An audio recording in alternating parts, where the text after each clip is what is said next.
Thanks for joining us, everybody. Today's webinar, Japan, Ancient and Modern, our program that we're going to be running next year in May, as well as in September.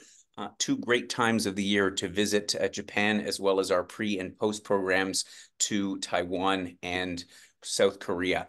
Just a quick few words about Wheel and Anchor, who we are, what we are all about, particularly again for those members who are new. We are a community of travelers from all across Canada, and the modus operandi, if I can call it that, is about bringing like-minded people together for some very interesting, different, and curated travel experiences that that myself and my team bring to our members. We take a lot of our input on our trips from our members, based on where we should go and how we should travel, and that really forms the basis for how we travel. Our trips are not off the shelf kind of programs, and the most important part of it all, of course, is that again, it's about bringing like-minded people together. And so let me fix that for Paula. Should be all set. And our goal for all of you as members of Wheel and Anchor is to be well-traveled and well-connected. And of course, what that means for me is, well-traveled is one of those things. How do you define it? And for some people, it is, checking off a list of countries. We all have that to some extent. And I'm actually bringing this webinar today to you from Kazakhstan, from Almaty, the biggest city there, my 98th country that I've ever visited. So I count countries too. And so there's nothing wrong with that. But the idea of being well-traveled is really more about having the time, having the avenue to explore, learn about culture, and connect with people, the people that you travel with, the people in the destination that you're visiting. And that's really the thinking that goes into all of our trips here at Wheel and Anchor. Of course, doing all that requires quite a team. And so I'll do a quick introduction of the most important people. Of course, we're all important, but my name is Gordon Drager. I'm the founder of Wheel and Anchor. I'm the curator of the trips here. And the person that is perhaps most important to our members is our head trip specialist, Paula, who's joined me on the webinar today.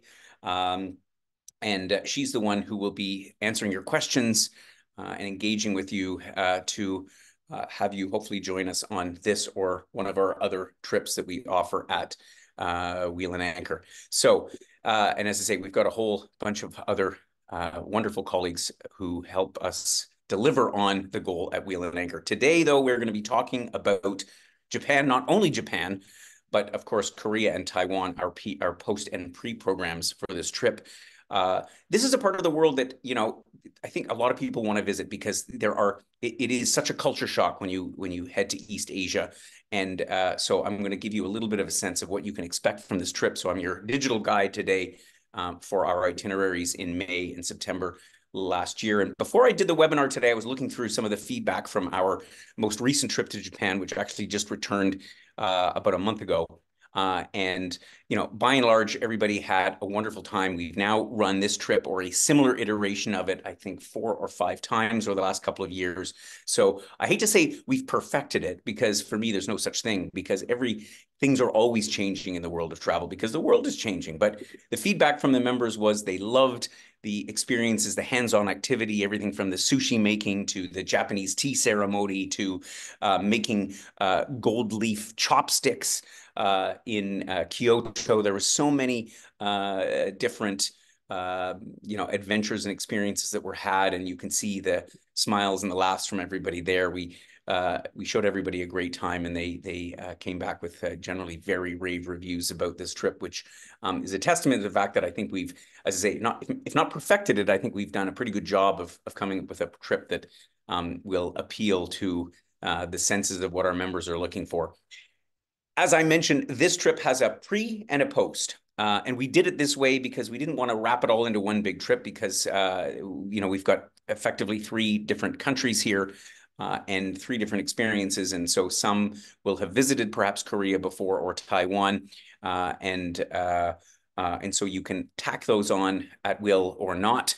And so I'll start off by explaining about our pre-trip in Taiwan.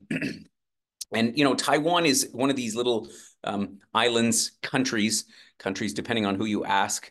Because obviously it's not recognized as an independent country, but I'm not going to go into the politics of that. It is, we mostly think about things that are made in Taiwan, and yet there's so much to Taiwan and its culture. And while it is obviously Chinese, and officially part of the ROC, or the PRC, it is very distinct both culturally and in terms of um, um, social sensibilities and all kinds of different things. So we're going to spend 5 nights in Taipei. Often we do 5 night pre and post trips in destinations, because I think 5 nights for me is about the amount of time that you can get to know a place. And there's a lot to Taiwan, but Taipei, the capital and the principal city, is kind of at the heart of it all, up there on the north side of the island. And it is a good indication of what Taiwanese culture is like. We are going to make a trip halfway down the island to Tainan to get a sense of that city. And you'll get a little bit of an idea of the landscapes of Taiwan. Taiwan, as you can see here, the eastern side of the island is flanked by a high range of mountains, beautiful scenery. We won't really get into that too much on this trip. And the western side is largely sort of developed all the way to the south, to the very south part of the island, to Kaohsiung.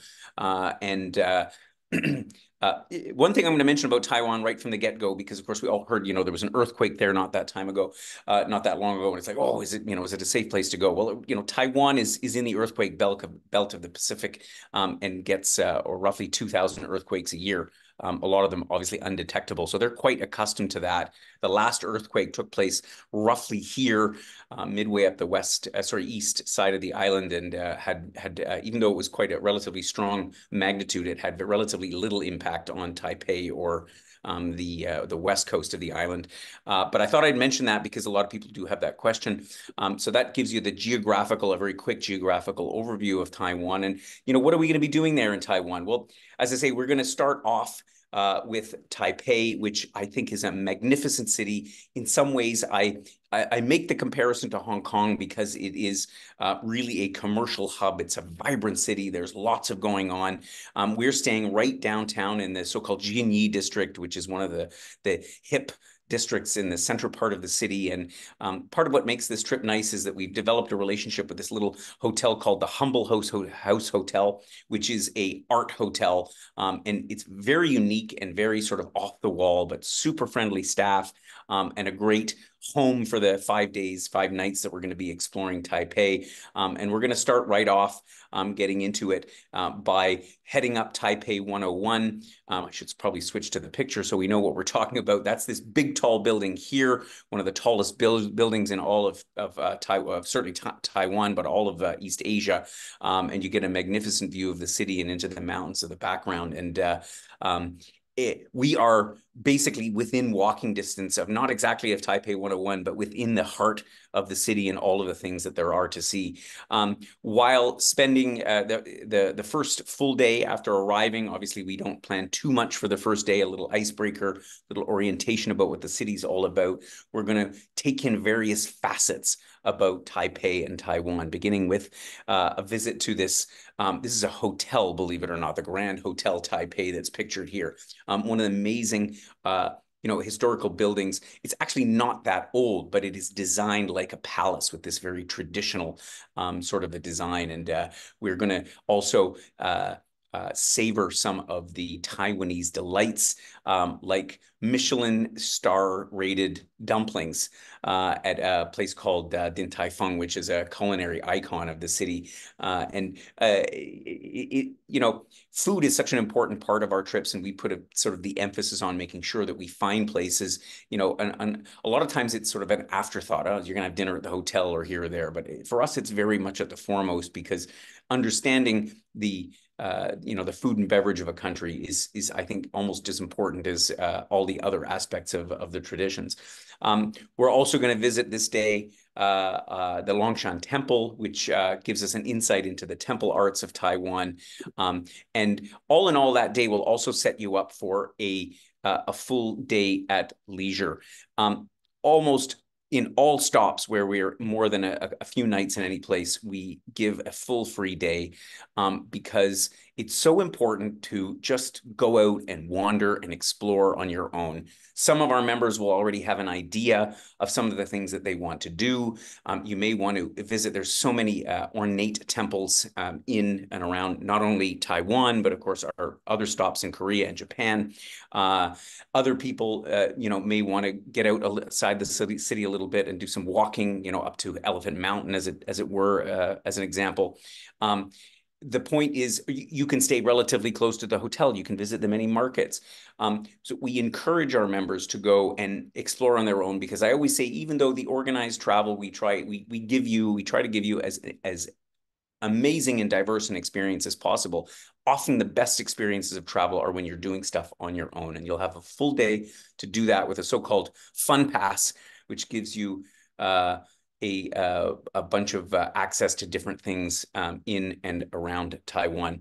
We're also going to take a full day down to Tainan, as I mentioned at the beginning, which is a city down further down on the southwest coast of the island. You'll get to experience Taiwan's version of the bullet train, which covers the 315 kilometers in just about an hour and a half.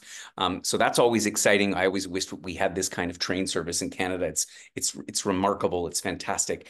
There's a lot of history down here in Tainan. There's fortresses and traditional houses, and this area is actually the former capital of the so-called Qing dynasty, and you probably heard about Qing dynasty and the ceramic era and so on, that point in history was so well known for. We're going to also have a delicious lunch here in Tainan, and you'll get to see a little bit of a side of I think it's the third largest city in, if I'm mistaken, then somebody will correct me, I'm sure, but one of the secondary cities in Taiwan. And then for our final full day in the city, once again, we're going to delve into the food scene a little bit. We're going to have a street food experience.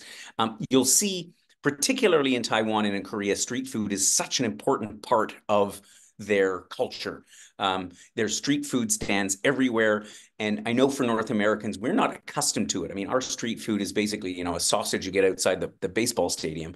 But street food there is very much a part of their lives. And so sometimes it takes people a little bit of like, oh, is it safe to eat that?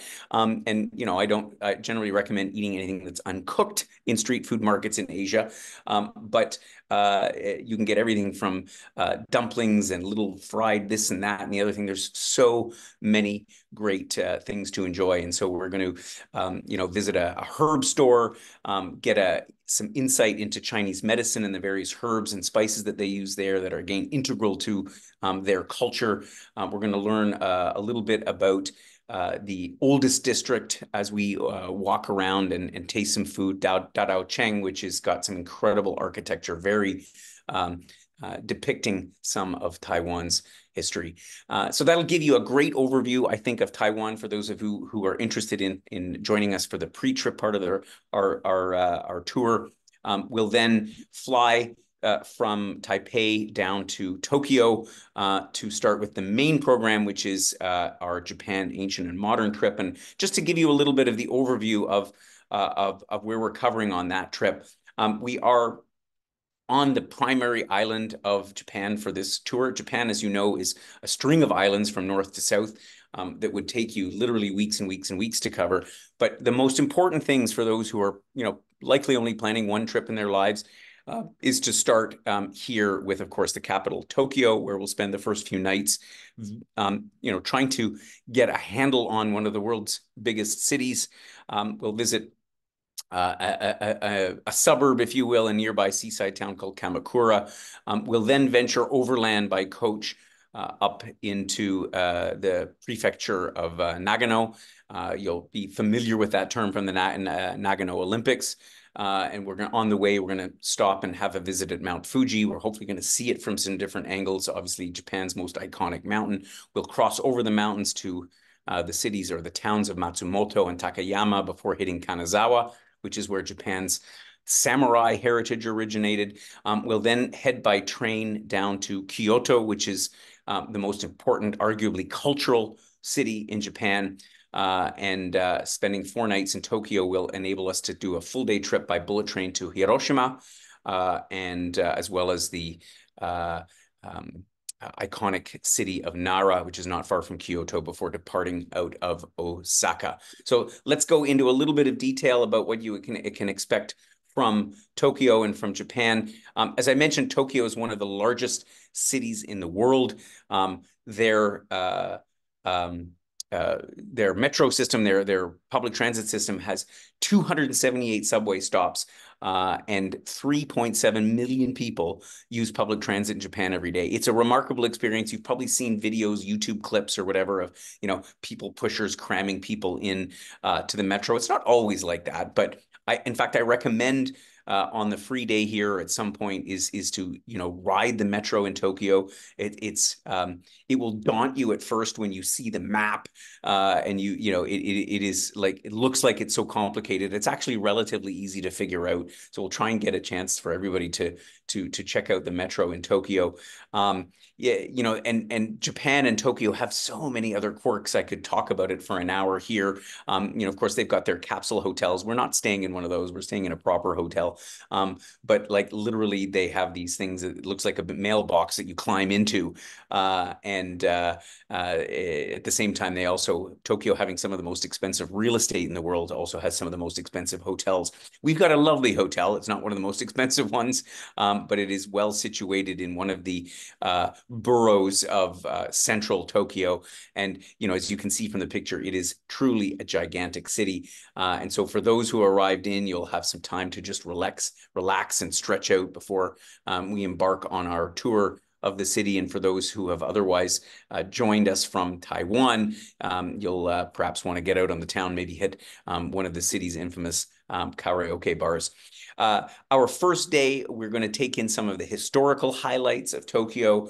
We're going to pay reverence to its cultural heritage at the Meiji Jingo Shrine, the Asakusa Shrine. We're going to get right into the culinary part of it by doing a sushi making class.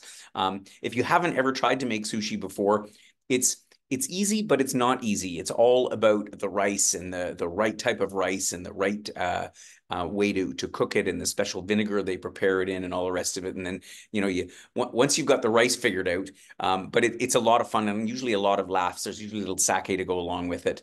At the same time, we're also going to visit the Tsuki outer market, and this is the market. It was a few years ago quite famed because this market was actually moved from a central part of the city to a completely different part. It was very controversial that they were moving this whole market, but nevertheless they did do that. But we're going to see the vibrant market, and what's going to amaze you, and this is really indicative of what Japan's all about, is that you go into these markets and everything is like, it makes Loblaws look like a dump in terms of, it is so clean and so perfect, and everything is laid out so beautifully, and it's remarkable. So visiting the markets in Japan is an experience that will certainly remain firmly implanted on your mind. Again, as always, we'll give you some orientation. You'll have a free day to go out and get lost, so to speak, in the city. As I say, it is large. It can occur daunting,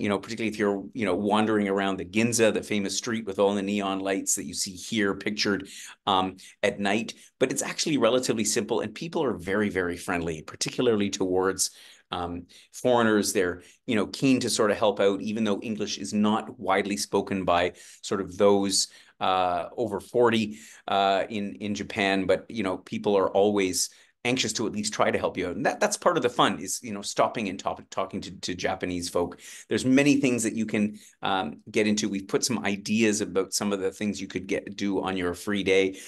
As I say, I encourage folks to go out, use the metro, go to places like Shinjuku, with the shopping and entertainment part of the city, or the Shinjuku Gion National Garden. Obviously, the Japanese gardens are unmatched in Tokyo, or heading up one like the Tokyo Government Building, which has got a super high observation deck in the business district of Tokyo, and a great place to behold this wide city.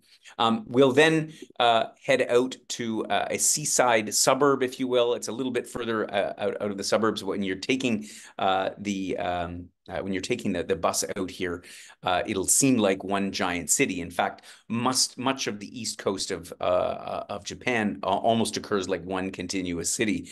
But Kamakura is a very quaint and charming seaside town. It's most famed for the great Buddha that we will obviously visit when we're there. We'll have a chance to stroll around Komachi Street, which is where you'll find lots of shops where you have the traditional yukatas and kimonos in past groups. Some of us have actually donned the local apparel, and we've had great fun, and it's perfectly appropriate to do. We always check in about cultural appropriation if that's the right thing to do. But they even the locals also get a laugh when some of us come along and try out the outfits. And as I say, there's some great pictures from past trips.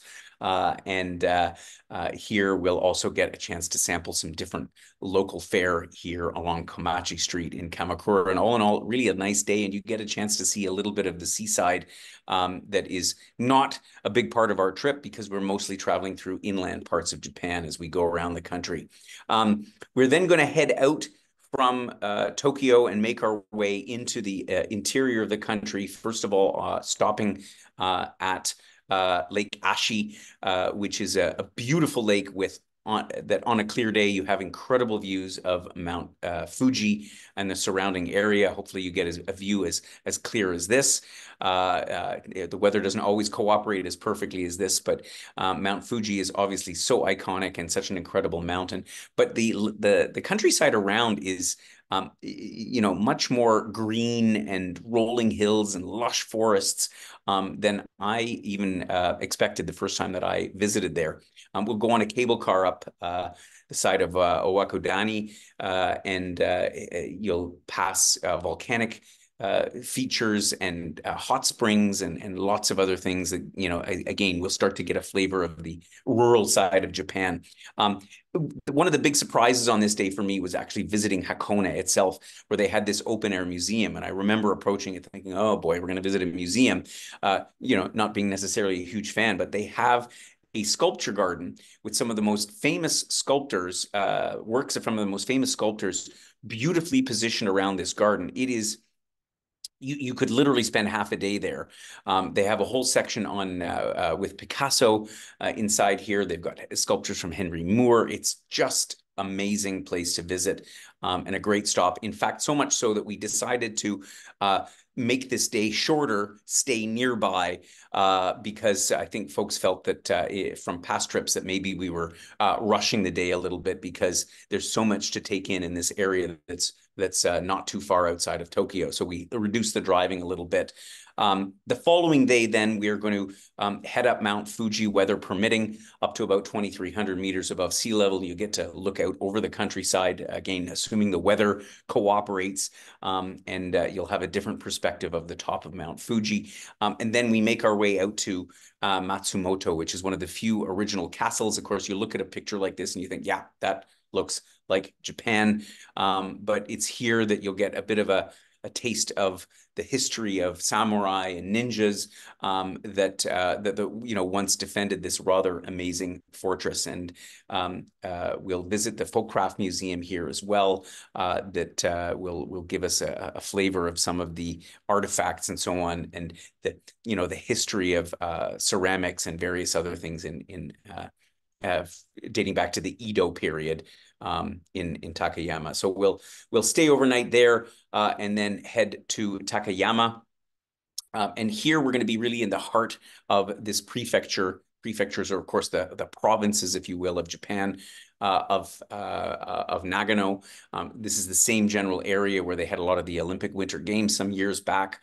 And Takayama itself has a wonderful old town, more amazing architecture, like you can see here, these beautifully constructed wooden pagodas and buildings. This is the home of the so-called Hida beef. Hida is a version of Wagyu. We're all familiar with, or you may have heard of Kobe steaks, the famous beer-fed and dressaged cattle from Japan, where their steaks are hundreds and hundreds of dollars per slice. Hida is a version of that we'll get to try at a delicious restaurant, and also learn a little bit about the Japanese food culture at the same time. There's amazing morning market here, and another great folk craft museums. And here we also in Takayama had a chance to sample sake. And of course, sake, rice wine, is such an important part of Japanese culture. We all know it as the hot sake that you get at your local sort of Japanese restaurant. But of course, sake in Japan is much preferred to be enjoyed cold. And there are so many different variations to it. It is as vast a culture as wine that we're obviously more familiar with. We then continue our journey to the west, heading for the Sea of Japan. That's the body of water that separates Japan and China. And on the way, we will visit Shirakawa-go, which has these incredible so-called gasso houses. Gasso refers to these thick thatched roofs. And so they're very different than thatched roofs you normally would think about from Southeast Asia that, are relatively thin. These thatches are like literally about half a meter thick. And they are remarkable structures from an insulation standpoint, and just purely for their architectural beauty. Again, this was one of these things that you witness and you really don't believe it until you actually see it. The picture doesn't really do it justice. Nearby as well, we're going to get a chance to see the production of washi, which is the traditional Japanese paper, which is another important aspect of culture there. And we will gradually make our way over to Kanazawa, which, as I say, is near the west coast of Japan, on the Sea of Japan. Kanazawa itself is a samurai town, or at least that's the origins of the city. And we'll visit, in fact, a family, Nomura, who are have one of the original old samurai residences. We'll learn about their tradition. It's the so-called Edo period of history that the samurai lived in. Nearby, they have this wonderful botanical garden that is really more focused on the trees, the various species of trees in Japan, and it's rather an amazing spot. We'll also have a chance to have lunch at a local fish market. Again, as I mentioned before, the markets in Japan are truly amazing. And then we'll have a little activity on this day, one of our favorite ones, which is, and there's a picture in the program itinerary, of myself with one of our earlier groups, making chopsticks, or at least making the design of chopsticks using gold leaf, which is all I can say is it begs a lot of fun. We always have a great time with that. From Kanazawa, then we're going to embark on the last aspect of our trip, the latter half, by local train, and we are going to enjoy the morning at leisure. We're staying actually right downtown Kanazawa, so there's lots of exploring to do. The city is not nearly as busy as Tokyo, other than at rush hour. And then we'll wander down to the railway station. Our luggage will be forwarded on separately, which is also very comfortable, so we can enjoy the train ride down to Kyoto through the rolling countryside. So as we got out of the Nagano prefecture, which is mountains, not super high mountains like the Alps, but call them large hills, we then, the countryside sort of flattens out as we get down to Kyoto, and we'll arrive in, as I say, the cultural heart of Japan later on in the afternoon. And again, we're staying right in the middle of Kyoto. In fact, when you arrive, it'll occur more like Tokyo, because it's, we're in the modern business center, but there are so many parks and temples and pagodas and shrines all scattered around the city that we're going to get to enjoy over the coming few days. Kyoto, of course, as well, is also known for the geisha heritage. And here you can see a couple of Maido dressed up. And we'll visit Gion, which is the area where the geisha are still exist and practicing their centuries old trade. It is a culture that is still in existence. And again, I could go on a long time sort of sharing all what this is all about, but I think it's more important that you learn that from them while you're there. It is a bit of a dying art. Sadly, not too many women want to enter to become geishas. But we'll definitely learn about it because I think it's such an important part of Japanese heritage. And here, on this day in Kyoto is where we'll also have a chance to participate in a Japanese tea ceremony. When I first did a tea ceremony in Japan, I kind of took it for granted a little bit, like, oh, this is just a fancy way of drinking tea. But there is so much more to tea drinking, not only in Japan, but it's becoming more and more practiced around the world. It is really about a form of meditation and a form of respect. And I learned from a very famous Zen master about Japanese tea being a way of life. As opposed to just something you drink in the morning next to coffee. So all of that is part of what is in store in Kyoto. Not far from Kyoto, we visit Japan's ancient capital of Nara, which is a UNESCO World Heritage Site. There's some incredible shrines. There is the Daibutsuren Hall, which is at one time was the largest wooden building in the world. A gigantic structure surrounded by a park where the deer that you see pictured here are so friendly that they come up, and in fact they are selling food that you can feed to the deer, and they're so friendly, and it's such a warm and charming place. And also features one of or I think the largest bronze Buddha statue in the world. It's a remarkable site. Again, one that will be very memorable. We'll have lots of time there to stroll around the park, visit the pagodas, and really take in Nara, this ancient capital of Japan.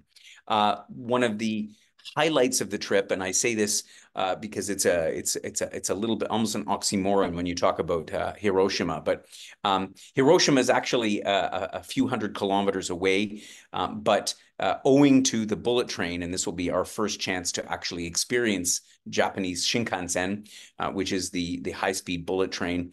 So we will zip down there in about an hour and a half. It's about over 400 kilometers away, but it's an amazing way to travel. Just the experience of that for some of our members remarked to me that for them, just riding the bullet train was the highlight of their trip. But Hiroshima has, for many reasons, is such an important place to visit. We're going to visit the Itsukushima Shrine, which is pictured here, that is, when the tide is fully in, is surrounded by water and is really an iconic site. We're going to head up. The countryside around Hiroshima is absolutely magical because it's all lagoons and bays and forested mountains. It's absolutely a beautiful city. But of course, the most important thing about Hiroshima is the Peace Memorial Park, the place where the epicenter, if I can call it that, of where the disaster that was the nuclear bomb that was dropped there at towards the end of World War II, and visiting that center and the memorial. It's not a museum, is one of the most sobering things that you could do in the world, and really, really sort of makes you understand and kind of hope for world peace. And I know that may all sound a little bit, I don't even know how to describe it, but let's just say it'll be one of the most memorable moments, certainly of the trip, if not of your life, is to visit that and really understand and get the gravity of what all went down there in the largest city in history that was eradicated by that terrible event at the end of World War II. We'll head back to Kyoto by bullet train and have one more day, which again, another free day in which to explore the city. And there's so many different places that one can go. So many amazing pavilions. You can head up to the Inari Shrine. That is the famous red gates, that there are hundreds of them all going up a hill. There's bamboo groves that you can walk around. There's literally so many spots in Kyoto, so many directions that you could go. And if anything else, for some people, it might make you say, God, I could come back and spend a month here to just sort of discover and learn and understand more about Japan and its culture. But there's certainly ample time. And again, being that we're situated right in the middle of the city, adjacent to the main railway station, you can kind of head out either on foot or by public transit, which is also excellent in Kyoto, in all directions to explore the city. And we'll have a farewell dinner for the end of the Japan portion of our trip. That will include a dance performance by a maiko, which is a geisha in training, and will again leave you a very, very favorable impression, a memorable experience to leave Japan and either head back home.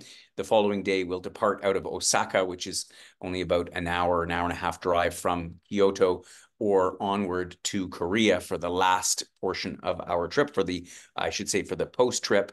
And as I say, I think this is it's a compact, but at the same time, a fairly leisurely trip through Japan that we have honed over the years, and I think you'll enjoy very much. Let's go on and talk about the last part of our trip, the post-trip itinerary to Seoul, to South Korea, specifically Seoul. And I want to start here again with the sort of brief history lesson. Of course, we all know where Korea is relative to Japan, relative to China, South Korea relative to North Korea, Seoul being not that far from the border between North Korea and South Korea, as you can see from the inset map here. And with all the stuff that's going on in the world, I think our comrade, Mr. Putin, is headed there within days of this webinar to North Korea, and all of the tensions and all the saber rattling that's going on. And, of course, people also ask as well, oh, my goodness, is it safe to visit Korea? Well, the Koreans would certainly think so, because life goes on pretty much as usual, but obviously always with that specter of North Korea and all that going on. And this is really kind of what shapes a little bit the culture here. We're going to spend our 5 nights in Seoul. We've often contemplated, and at some time in the past, we did run a trip around different parts of Korea, and we may do that again in the future. But I think that Seoul gives you a pretty good synopsis of life in Korea and all that entails. So we're going to be in one of the most vibrant areas of the city, from where we can visit both the historical side as well as the new, modern, and commercially active part of Korea. So on that note, as I say, we'll fly in. For those joining us from the Japan portion of the trip, we'll fly into Seoul directly from Osaka, and we're going to stay right in the area of town called Myeongdong, which is, again, Seoul also has a very extensive public transit line, and same as first glance, not quite as daunting as Tokyo, but nevertheless, it seems that way. But it's very easy to use. It's super clean and safe, for the free time on this trip, you can go to different parts of the city, and there's so many to visit.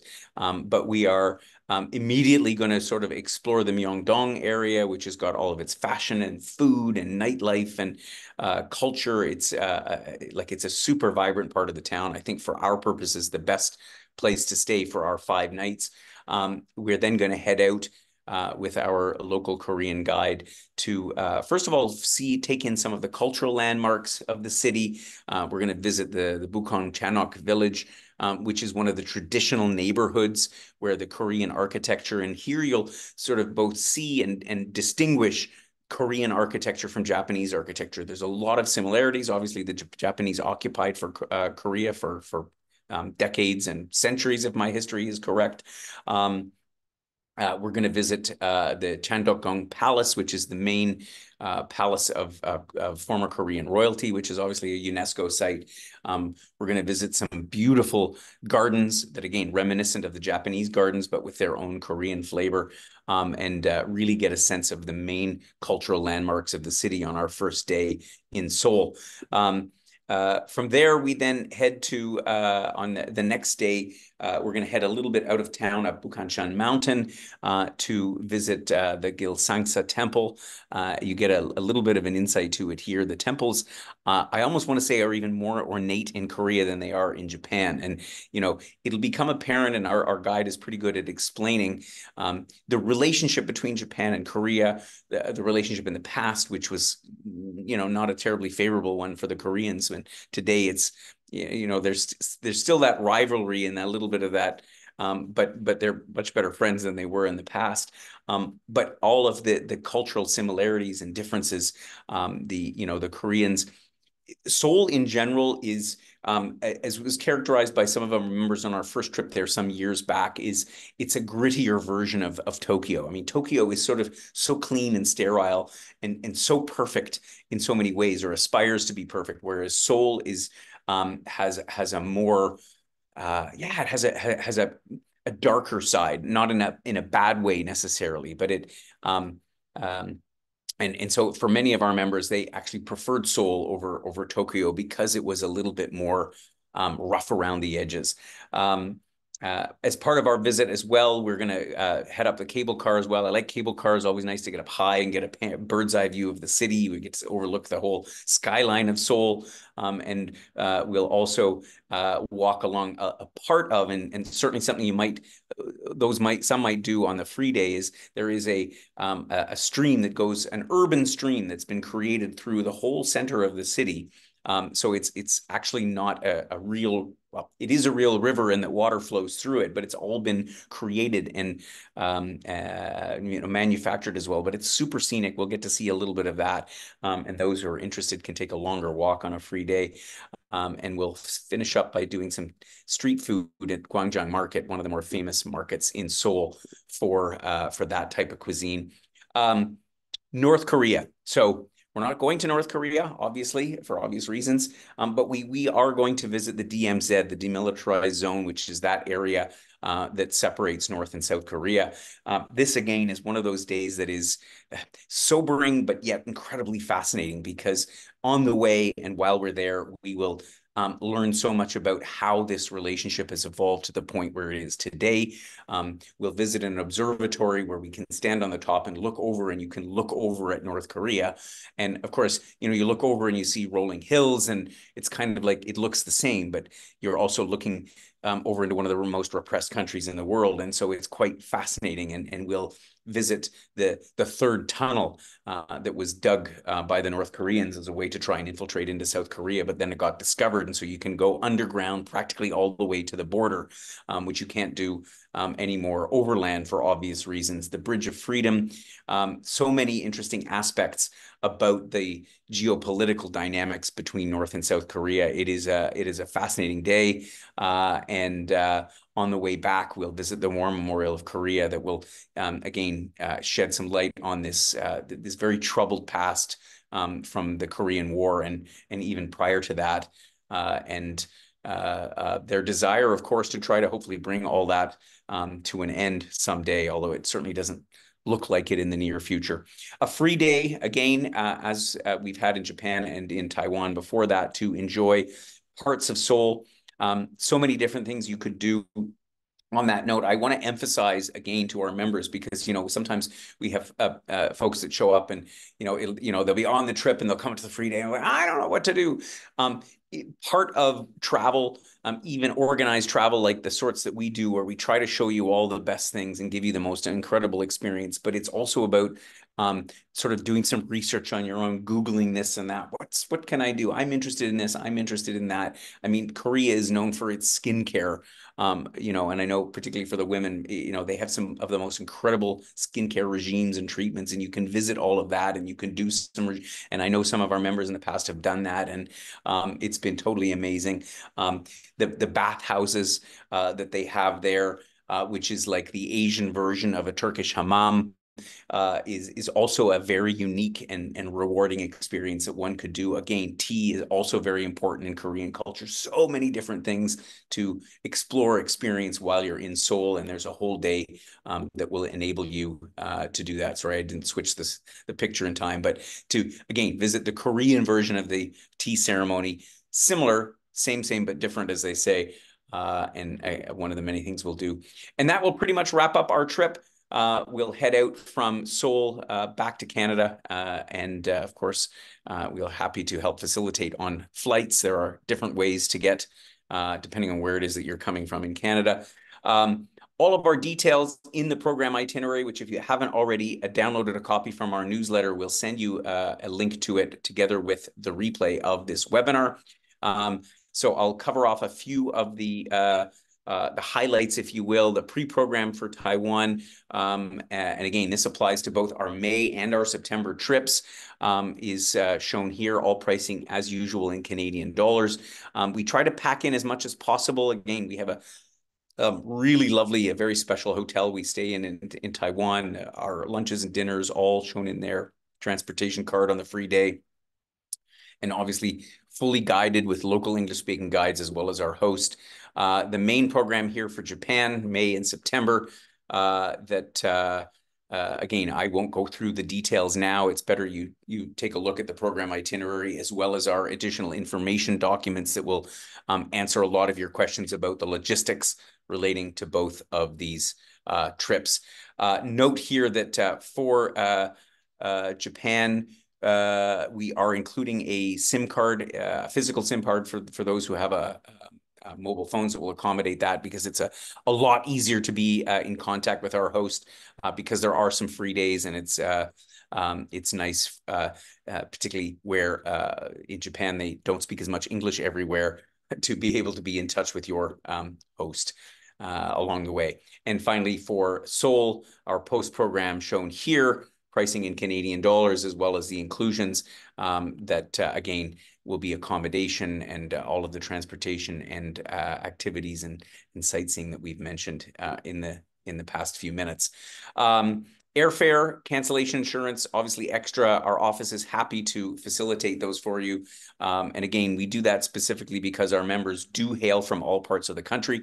And so we want to make sure we set you up with exactly the air that you need, because I know in many cases, some of our members will continue on elsewhere in Asia or tack on a few days or maybe visit other parts of Japan. So we want to help you create an air itinerary that works best for you, and same thing as for trip cancellation insurance. If you sign up for our trips in advance, we're able to secure a little bit better deal from our hotels, and we pass that on to you in the form of an early booking bonus. And so the dates and deadlines for that is shown there. So that's it. I've been going for 45 minutes now, so it's time now to take any questions from you, our members, about this trip. But of course, if you think of a question later on, or if you have something specific you're interested in booking on with us and finding out more, you can of course call or email Paula, who will answer all of your questions. But Paula, let's take any questions that have come in now for the meantime. Sounds good. I've got a question here from Myrna and Ted. They were asking the offer of the 2 Japan trips next year, what the weather is like during both times, and if there is a particular time of year that you would recommend is better weather-wise.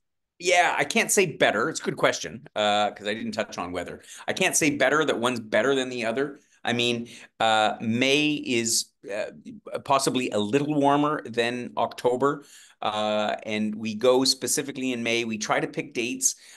Some people ask us why we don't go in the middle of cherry blossom season. I'm like, because it's an absolute zoo, and it's actually not the time to go. We have great cherry blossoms at home, and it's also a bit cold at that time of the year, and you never really know when it's going to happen. May is optimal weather. Temperature typically can get into the, from 20 up to sort of 25, depending on whether you're in Tokyo or down in the further south in Kyoto. And it's usually pretty dry. So I think it's a nice time of the year. The days are also a little bit longer in May, but conversely in October, you can start to see colors often because we're going through the middle of Nagano. And so, while their fall colors are not nearly as expansive as we have in Canada, it's still quite a beautiful time of the year to go, maybe slightly cooler on average. but also generally very dry, nice time of the year to go, maybe from the high teens to the low 20s, so a little bit cooler in October. But we offer two trips because quite honestly, we typically sell out both. And some people like to go in the fall, and some people like to go in the spring. Keeping in mind, the only other thing I should point out is obviously Taiwan, which is much further south, is a lot warmer than Japan. So we also try to time it so that it's not, it's warm, but it's not too warm in Taiwan. Yeah, that's also part of the factor in our choice of dates. Yeah, it's a hard balance to strike, but they're both great times of year either way. Exactly. Fabulous.